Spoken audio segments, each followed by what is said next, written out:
So. Yeah. All right, well. Okay. Let's kill the monitor here. Uh-oh. Dang, thanks. Okay. And, wow. Okay. Testing. 1, 2, testing. Okay. All right. We're looking like Colorado over there. We are here. We are here. We are here. We are here. That does fit. Okay.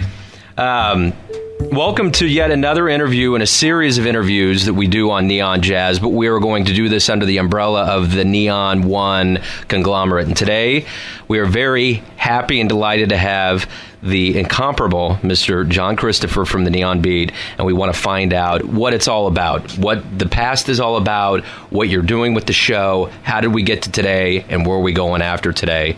And we have him here in the studio, his beautiful studio in the home, and we are going to start with the beginning of your story. Where were you born and raised? I was born in Lincoln, Nebraska. That's where I first saw the light of day and where I heard the music that I'm playing on the show.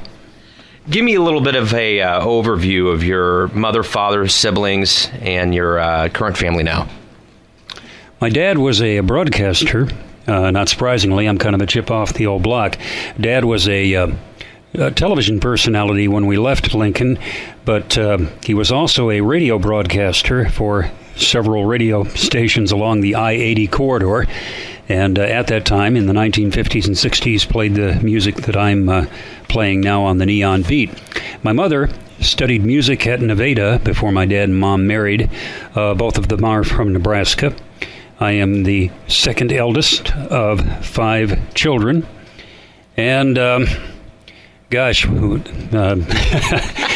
been in Missouri ever since. I mean, we left in 1966, so my wife's name is Gail, and we live here in Belton, which is also where my studio is, here in my basement. Sweet. Let me ask you this question. Who has been, up to this ripe young age of your life, who's been the most influential person in your life? Oh, undoubtedly Dad, especially where it relates to the radio show. Mom probably had the big influence as far as the finer music goes. She was classically trained at Nevada, and so my love for classical music emanates from there, and the instrumentals. My interest in jazz and pop music comes from my dad, but since my dad was a broadcaster, he was the biggest influence. I had a little radio station in my basement when I was a teenager, and I would practice through a transmitter that didn't go more than, I hardly got out of the driveway with it, but our radios upstairs in the house would pick it up, and Dad would come downstairs periodically if I was coming over the speaker, and he would remind me now and again, son, don't try to be something you're not. You'll find it a lot easier if you cultivate your own voice. And every now and again I get in that radio mode, but if I did that, he would come downstairs. Even now, if I get into that mode, he will be looking over my shoulder going, son, don't do that. He would know. Yeah. So when you were growing up, what were some of the musicians you were listening to that were big influences? Dad's music. He was into Nat King Cole, the trio, and his music as a crooner. Les Brown and his band of renown. Yeah. We had trying to think of her name, Martin. All of a sudden her name escapes me. Mary Martin. Yeah. Mary Martin. We had a version. She was the one that did a couple of, I think she was Peter Pan, played the part of Peter Pan, and we had one of her albums. It was called Hi-Lo. Nice. Or no, I'm sorry, Hi-Ho. Hi-Ho, yeah. She did a jazz version of the Snow White song that was, of course, nothing like it was in the movie. It was because very jazzy and beep, bop, diddly, bop, type of stuff. And the other was Bing Crosby. Yeah. That was the first record that I ever played, was Bing Crosby's Y'all Come. Actually, a flip side to what was, I think, on the other side was where the blue of the night meets the gold of the day. Sweet. Very nice. So we're talking about radio here. This is your craft. What stations did you listen to, and what jocks influenced you when you were growing up and in your formative years? Well, in Lincoln, the stations that I listened to were more of the easy listening and Broadway tunes stations, one of them being KLIN in Lincoln, another one being KFAB in Omaha, the big 50,000 watt voice in the Midwest. As I grew up, one of the things I liked to do was to pull in distant radio stations. That's called DXing in the radio world. What I did was I listened to pop stations in the 1970s. That being said, I listened to Chicago. Amongst the radio announcers that affected me, kind of gave me my crustiness on the air, was Larry Lujak and his little snot-nosed Tommy, the guy that did the morning shows with him. That's kind of where I got my, you might say, more nihilistic sense of humor. The traditional announcing that I get is from, there was an announcer, I can't remember his name, but he was at WJR in Detroit. They did an all-night show called Night Flight 760. It was one of those shows on AM where you could get into a 20-minute bass solo right in the middle of that thing at about 1 o'clock in the morning. Nice. Yep. Very nice. Another one was Cosmic Cowboy in St. Paul, Minneapolis. Sweet. Those were another among the... And here in Kansas City, get to those guys, Ted Kramer, big influence. Who else? Dan Henry. Can't leave Dan Henry out. Whenever I say Engelbert Humperdinck's name, I can hardly say it now.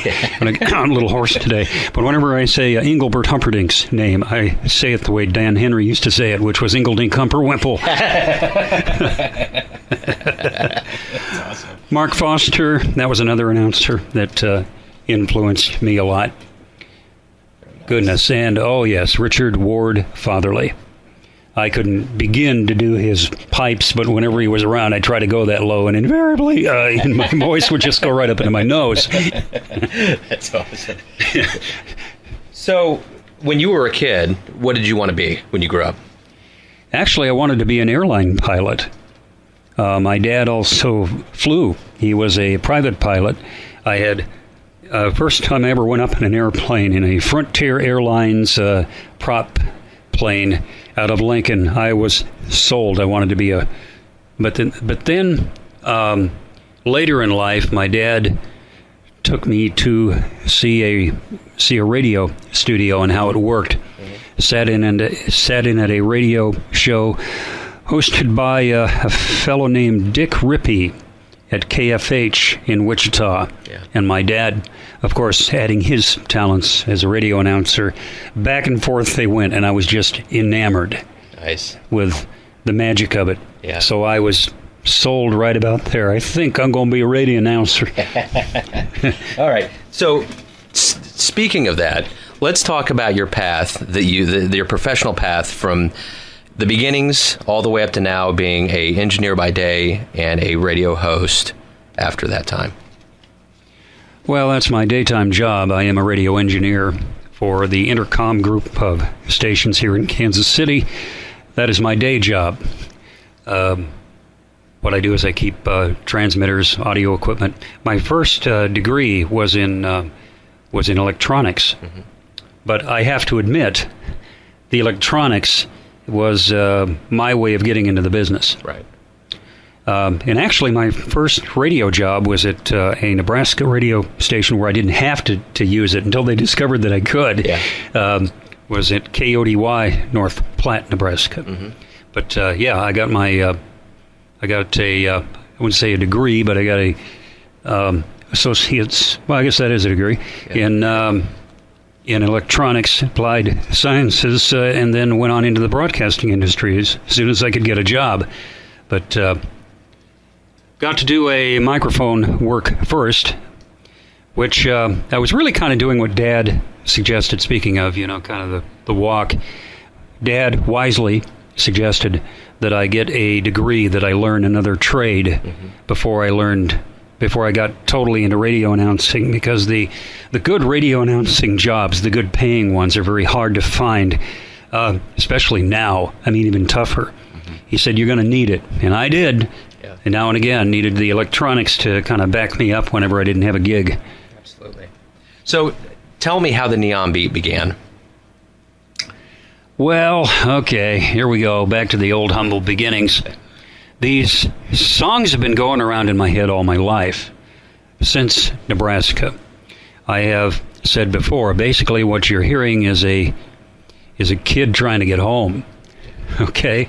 The actual effort began when I was at that first radio station in Nebraska. And they were, as managers of radio stations frequently do, they were throwing out an entire library of records, changing over to another format. And I raised my hand and I started going through the ones they were going to be throwing out. And one in particular was a white promotional album with the name of Bill Purcell on it. And I'd been hearing this tune in my head all of my life. Sometimes I would dream it, not really knowing what it was or really ever asking what it was. It was just kind of a haunting piano melody. And I just saw the album and went, I wonder if... Put it on a turntable. Turned out to be Bill Purcell's Our Winter Love from 1963.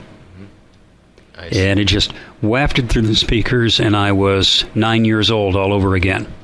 Nice. So I began, from that time, collecting records from that era, nice. from the late 50s and 60s. Nice. And then, so how did you actually get to the point, actually? How did you get to the point where it got on the air? Talk about your journey to KCXL and Radio George, where we're at right now, how you kind of went from A to whatever letter we're at right now. Well, I didn't actually seriously begin considering the possibility of collecting the music to the point where I could actually do that kind of a radio show. I was a rock and roll disc jockey for a while, middle of the road type disc jockey. For those of you that don't know what middle of the road means, that's an old broadcast term, meaning at the time you would play anything from, say, James Taylor to the Carpenters to Windy by the Association to Vince Guaraldi and other, just kind of that easy listening middle of the road, what we now call soft rock. Yeah. Yeah. But actually more hybrid at that time. Yeah. That's primarily the kind of announcer that I was. And then I got into country music for 18 years. Where I really honed my... and it was funny because it's something I said I would never do. Yeah. I'll never do country. But now I am a Merle Haggard, Doc and Merle Watson fan. Yeah. I love them as well. That would surprise a lot of people, but you have to remember especially in the show, you will hear country in the Neon Beat because a good deal of it crossed over during that time. Jimmy Dean's Big Bad John, yeah. Marty Robbins, White Sport Coat, Big Iron, and El Paso. Yeah. They were both hot on the charts. So there was a lot of crossover going on at that time, so it's not surprising that I actually fit country music, at least the older style country music, a lot better than I thought I would. Yeah. So talk to me about your fan base, your demographics, who listens to your show. Just talk to me a little bit about that. Well, first of all, I'll get to that in a moment. First of all, to kind of continue to answer your question, actually the first time that I did the Neon Beat, it was under another name called Joetown Tonight. It was done over KFEQ St. Joseph. There was a general consensus, and I could feel it in the St. Joseph area, northwestern Missouri, that wouldn't it be nice if we could bring back those old songs? Yeah. So with a little help from the general manager and another guy named Gil Johnson, who got together with me to do it, we collected the records and the ones that I had, and for every Sunday night, we would do this thing called Joetown Tonight and play records. We even covered the 30s in that mess. Nice. So it was a terrible collection, at least at that point. Most of it was vinyl, most of it scratchy. A good deal of it we had to put on reel-to-reel tape. Wow. There was another guy that was a former record producer during the old Deccan Bluebird label days in the 1930s and 40s who helped me get a lot of the older stuff. Yeah. What I had very little of at the time was a lot of that post-war stuff that I do now. But anyway, that was really where I honed my skills to do what you're hearing now. Right. Okay, the Neon Beat started about 5 years ago, since I went off the air, you can't keep a good radio announcer off his mic. Okay, so I set up a radio studio in my basement with no real particular idea of doing a radio show at that time either. Mm-hmm. I was just doing what I do. Yeah. Until I'm listening to I think I had a vague idea I was going to go somewhere with it, but I don't think I had enough belief that it would. Yeah. Okay, there didn't seem to be any. Well, anyway, I'm riding in a car with a gal that used to be on Soft Rock KUDL, Kansas City. Her name is Cheryl Collins.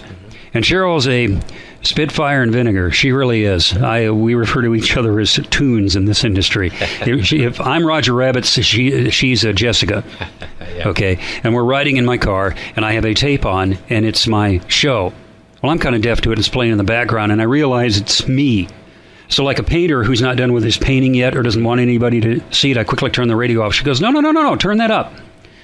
So I turned it up, took a breath, and I said, okay, here it is. This is what I'm doing, just playing, no, a little hobby, hee. She turned it up, listened to it for a few minutes, and said, as a professional radio announcer, said, this is really good. Why aren't you sharing this? Yeah. That was the beginning. Yeah. That was the push. And then I ran into Richard Ward Fatherly. Mm-hmm. And Richard Fatherly is a voice, if you heard it, you would recognize him. He's gone now. He was all over the Kansas City market. And he took me under his wing. He was the original voice for the show. We elected to do him because we didn't... we felt like, not that he felt like I was bad, he just said, let's use a voice that Kansas City knows. Yeah. It might attract more listeners right off the bat, and then maybe I would join on along later. Well, as you know, a couple of years ago, Richard Ward Fatherly died. Yeah. Passed away from heart condition. Mm-hmm. And I took on the job of being the voice. And again, I was heard by someone.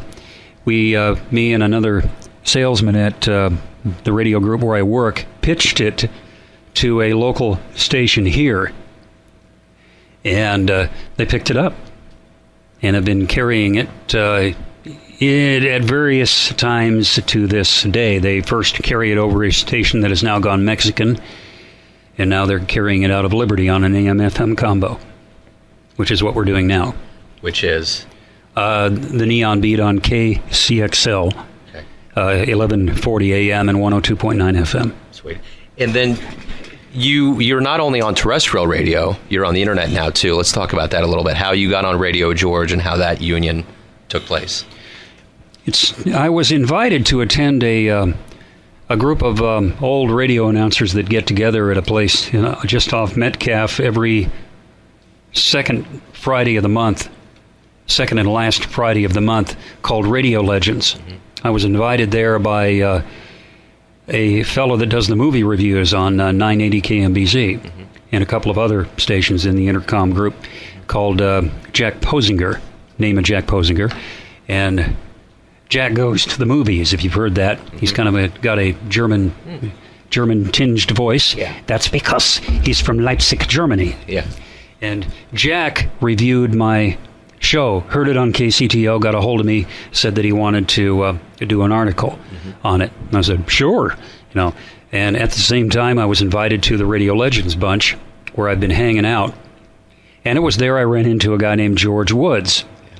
George Woods used to do a talk show on KCMO AM. He went to St. Louis for a little while, gone the way of a lot of us radio announcers who have kind of left the industry or were forced out because of the consolidation of the business. And George decided to start a streaming service, streaming radio out of his basement. A lot of people are streaming. Few are doing radio out of their basement. Or anybody that's doing it, there are a few that are doing it well. George wanted to do it right.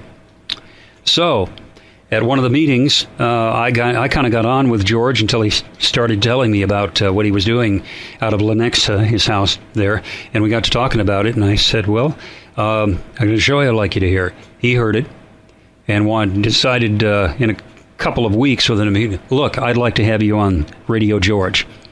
So if you go to radiogeorge.com, Tell you what, just Google in Radio George, the Neon Beat. It'll come right up. Yeah. And just left-click on it, and it'll bring it right up for you. Sweet. So I kind of leapfrogged because we didn't quite get down the evolutionary path of the show. Let's go to where we were before. Talk about your fans. Talk about your demographics. Who listens to the Neon Beat? The fan base, surprisingly, is quite a wide range. Most of the people within the industry would tell me that I'm aiming at 50 plus, 50 years or older, and that's primarily been true. But I've been amazed at how many people, 40, 30. I got a guy that's about 27, 28 years old said, yeah, this is really good and refreshing, this stuff. And he said it was good also that you included some of the cutting-edge artists that are kind of keeping the faith, such as Michael Bublé and Diana Krall, Harry Connick Jr. and those people. And I do blend those in periodically to kind of say, hey, we're still doing it. Yeah. You know, it's not really all that old, but I think what it kind of proves is that everything you got going on now is basically standing on some pretty big shoulders. Yeah. And I think there is a big burnout. That's just my opinion. Right now, there is a big burnout factor in radio listening right now because the corporations, in order to milk as much profit as they can, I don't fault them for this, but because they're corporations, they're doing what businesses do. Yeah. What they're doing is they're carving up the biggest pieces of the pie. So you can have 3 or 4 versions, rock versions in your city, alternative rock, classic rock. Mm-hmm. You could have 3 stations all playing Lady Gaga and Celine Dion. And one of the number one questions I get for anybody that discovers that I'm in this business is, what happened to Sinatra, Perry Como, Henry Mancini, some of the great stuff that we no longer hear anymore? It would be refreshing if we could hear them again. That's kind of what spurred me on in the first place. Yeah. And it has held true. The people that say they like the show are passionate about it. Yeah. Said this is like a breath of fresh air, which is how I intended it to be. Yeah. Something listenable. Yeah. So I'm going to piggyback off of that. I started out as a fan, and now we work on shows in the studio, but I want to know, where is the Neon Beat going? Where do you want it to go? What's your ultimate dream? What's happening right now? You mean in terms of exposure? Yeah. Well, I'd like the exposure on it to increase, obviously. We're trying to syndicate it. That's something I would like to see happen. Now that I have an agent, more or less, we're trying to get it syndicated, meaning that if we can do that, then other markets in the country will pick it up. Yeah. Other radio stations will start to pick it up. See, one of the things I was trying to do there, you may have heard of the format Music of Your Life, which a lot of people hear what I'm doing and they go, oh, you're doing Music of Your Life by Al Hamm. Well, I'm not really. Because if you remember that format, it played a lot of great music, but it was kind of non-directive. Mm-hmm. I mean, it was so broadbanded. You would go from Sinatra to K-Star to the Bee Gees, you know. You know, they were trying to cover the bases, and there was no parting there. It was like nobody was really paying attention. It was just going from one, thing to the other. You don't go from an old Johnny Mercer tune to by Robin Gibb. Yeah. It doesn't. You know what I'm saying? Yeah.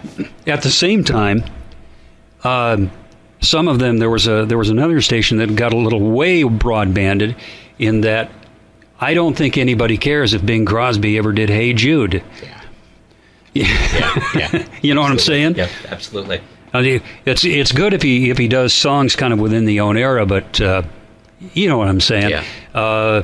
And there was a period there in the 1960s where they were trying to get these old boys to sing hipper tunes, and they just sounded ultra loungy. Yeah. Thus the Capitol records that came out, picking up some of these. Some of them were quite funny. Yeah. Nelson Riddle doing Winchester Cathedral. It didn't quite work. Yeah, no. What is the greatest compliment that you ever received? The greatest compliment I ever received? You mean as far as the show? Yes. Boy, that's a That's one that catches me by surprise. I know. At least recently, it was to have one of these old guys that was there for that era come up and shake my hand at the Radio Legends meeting, and he says, "You're doing it right. You're doing it right. Keep that up." Yeah. That meant a lot to me. Yeah. Because I can be my own worst critic. Right. Believe me. Believe me. So, tell me what are the best things about radio today? The best things about radio today are pretty much the same things always been. It's portability in and above, say, streaming. Mm-hmm. And there's a lot of competition out there, but nothing beats radio yet. And it's primarily because of the portability. Yeah. And this is the danger, this is where radio is going to slip behind real quick if it doesn't start being a little more innovative in this area. Streaming, because of mobile G and this sort of thing, and satellite is going to can also be picked up portably. Yeah. It's a little dicey now. Satellite isn't, but streaming is. Yeah. But as the phone companies, the G coverage increases, putting a streaming through your radio will be just secondhand. Yeah. And then the competition will be thousands of stations as opposed to. So what are you going to do to do differently? Well, that's I've seen a couple of articles on this right now. There's a lot of streaming radio out there right now, and as I've alluded to, very little of it is done well in terms of the private streaming. Because most of them are not businessmen. Yeah. At the same time, they don't know how to monetize it. Yeah. Or really have any sense of timing about them. Yeah. It's just, here's what I like, here it is. Yeah. To radio stations who do stream, but don't really put any effort into it the way they do their air sound. Yeah. Okay, so it sounds plugged in. Yeah. Yeah. And that's, with radio, you can still be live. And if you can't be, you can sound live if you have a sense of theatricity about you and are at the very least connected with your audience. Yeah. And you can sound like you're connected with your audience. Yeah. Yeah. One thing that I'm thinking about, the beginnings of you getting your music, which was on vinyl, and now we've gone to this digital age where there's no packaging, very few storefronts. How do you think that's an evolution or de-evolution of how we've gone with music? I'm not sure I understand the question. Well, vinyl just isn't around anymore. Cassettes aren't around. Physical media is not around. We've gone totally digital in a lot of senses. How do you feel about that? About not being able to go out and physically hold these things like people used to? Well, it's changing. I'm a rusty squeeze box when it comes to change. I'll tell you that right now. It's digital has been kind of a slow catch up for me. I'm not one of these vinyl against digital people. Yeah. The vinyl had a warmness that was not heard in. See, yeah, it depends on where you're getting your digital too. Yeah. Because some of it's pretty trashed up after it's been digitized too many times. Yeah. Okay, and in the analog world, as they say, there was a problem with other things like scratches and hum and old tubes and this sort of thing. So am I all right with the way things are sort of going? Yeah, I am. I've warmed up to it because I have to use those mediums in order to produce the show. Yeah. My show is produced here digitally. Somebody asked me, said, how do you... I'll give away a little trade secret here. And actually, I don't play the records per se. Mm-hmm. They're in a library in the computer where I'm recording to. Mm-hmm. Okay? It's a click and drag operation. I don't have to go through the whole record. I record my commentary separately, adding it to the music, and then sometimes I will play the beginning of the record so I can get paced if I haven't heard it in a while. That was a little unnatural at first, because I'm used to tracking the music in real time as I'm speaking. Yeah. Okay, and I didn't think I would be able to get the same sense of energy without it playing underneath me. Yeah. But I find that's easily solvable by cueing the record to me, and then I can already hear it in my head. Yeah. Yeah. That's I'm already hearing it anyway. So if I come on to like a hard cell beginning to a record, hard kerbang, kerbang going into Sinatra, I know to pick my voice up just before it comes on. And now here's Frank Sinatra, bang. Okay? Or if it's Crazy by Patsy Cline, which is a very understated piano by Floyd Kramer there at the beginning with a little bass applied to it, I know to speak softly so that I don't overcome the music without sounding too pretentious. But I let it was a little tough because I generally let the music drive my style. You're not screaming Mimi over Mantovani. Right. Yeah. Right. Okay, or Percy Faith, Yeah, sure. Okay. As we wind down towards the end here, I want to ask you, pick 3 of the most influential musicians in your life as a music guy who have been the biggest influences.